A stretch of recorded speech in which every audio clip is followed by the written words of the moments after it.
në Kur'an gjenden tregime të pejgamberëve të mëparshëm, të njerëzve të mirë që kanë qenë më herët.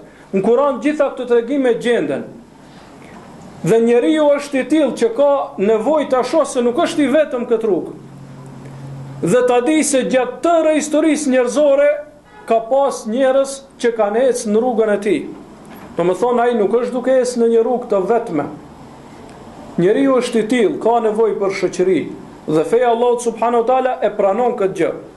Madje dhe nxit që rrethi i tij shoqëria e tij të jetë e mirë, që të jetë ndihmëse për në rrugën e Allahut subhanahu wa taala.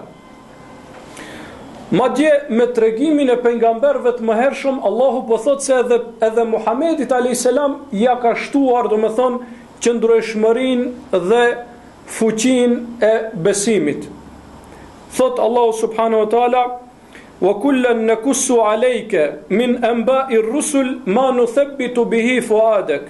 Dhe ne ti tregojmë tregimet e pejgamberëve të mëhershëm që të ta përforcojmë zemrën tënde në të vërtetën. Ma nuthabbitu bihi fuadak. Nuthabbit, do me thonë thebat, japim qëndrueshmëri zemrës tënde në të vërtetën, që të jesh i qëndrueshëm. Kjo pra vlen për pejgamberin alayhis salam, po edhe për muslimanët e tjerë edhe më shumë. Do me thonë për muslimanët e tjerë edhe më shumë.